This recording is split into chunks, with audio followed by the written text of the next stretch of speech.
The idea that countries that are encouraging so-called losses and damages, that's the term in the jargon in the Paris Climate Agreement, should be helped is now part of the global agreement.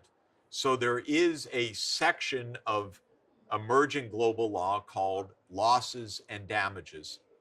But it's also true that in the Paris Climate Agreement, a certain limit was imposed by, you guessed it, the rich and the powerful countries that said, we'll consider losses and damages, but we're not going to call it compensation like Professor Sachs has just called it.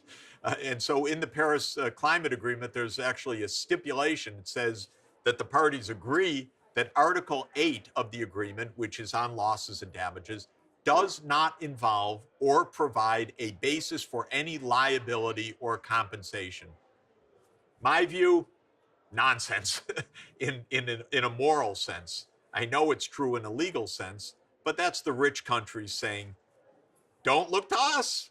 We just caused your problem, but we're not recognizing any liability or compensation. Now, I think we have to move beyond that, if not by law within the Paris Climate Agreement, at least in practice, an informal agreement where the richer countries and those responsible for the historical emissions take some responsibility financially for the losses and damages that are being incurred, especially by poor countries that didn't contribute to the problem but are bearing a lot of the brunt of the problem. So my view is that we should have a global losses and damages fund. What would that global losses and damages fund do? It could do one of two things. It could make direct payouts to countries that are experiencing droughts, floods, heat waves, and other kinds of damages from climate change.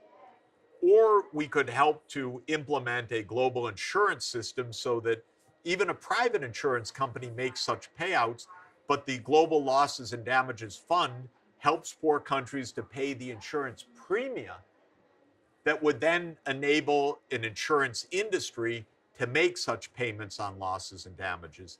In short, what I'm saying is we do need official funding, whether it's called liability or compensation, or it's just called what it is, a losses and damages fund, that in which those responsible for the emissions put contributions into the fund in proportion to their historical responsibility, and the fund is used either to pay insurance premium or to make direct payments to cover the losses and damages that are being incurred. This is what I would call climate fairness.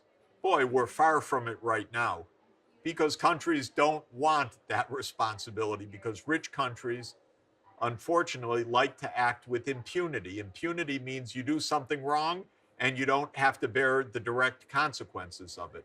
So the countries that emitted the greenhouse gases in the past, and some which willy-nilly continue to do it in the present and future, say, we don't want to bear responsibility. Of course, losses and damages is not the only aspect of climate fairness, but I think it's a very important one. Also, helping the poorest countries in general to get out of their poverty is a part of global justice and fairness. Again, it's not the responsibility of the climate piece of the puzzle to answer all of the justice issues, but I do think financing for the poorest countries to face the mitigation and adaptation challenges is obviously extremely important. And one other area of sharing of the burden is obviously important, and that's sharing the expenses of directed research R&D. We know that as we invest in research and development, the benefits will be for the whole world. In a way, the whole world, in proportion to their means, should also be contributing to the directed technological change that I talked about in a previous chapter. So let me try to summarize what I think are some of the elements of a fair system. First, fairness is an efficient outcome to get emissions down to net zero at least cost. Part of that means to put an effective price on carbon through a combination of taxes and permits and other mechanisms. Second is an international system of payments and transfers for losses and damages. Even if the rich countries want to escape all responsibility, we shouldn't let them. This is a moral issue. This is an issue of long-term public policy. We need a global losses and damages fund. It should be financed in proportion to responsibility. This, I think, is a part of global fairness, not yet implemented, but I think it's something that can be implemented in the future. We need concessional financing. That means grants or low interest loans to help the lower income countries to reduce their carbon emissions. We need technology transfer so that the know-how isn't held up in a few rich countries with great scientists who have led a lot of the way, perhaps, but are transferred to all of the world, especially for uses of the poorest countries in cases where their lives can be saved and they can be helped to not only protect themselves from climate change that they didn't cause, but to escape from poverty more generally. We probably need extra years for low-income countries with oil, gas, and coal reserves to have a bit more time to shift out of those. Yes, it's true that in an optimum world, we would proceed to the lowest cost solutions to net zero, but that might impose undue burdens on the poor countries, telling them to close up, say, their oil and gas reserves faster than they can really afford to do. We could compensate them to do it at a speedy rate, or if we don't compensate them, they need more time in order to do it so that they earn the extra income needed. Of course, overall, we need increased official development assistance, ODA, not just for climate, but because we have promised time and again to help every country to end extreme poverty and to get out of its poverty trap. And finally, we need intergenerational fairness, and that may involve actually not only us being stewards for the future, but the future also bearing some of the costs for what we have to do through a well-designed intergenerational fiscal program. That's a mouthful, but the idea is that we spread the costs and the burdens of public taxation and public borrowing across generations in a fair way. These are all aspects of climate justice that I think are central.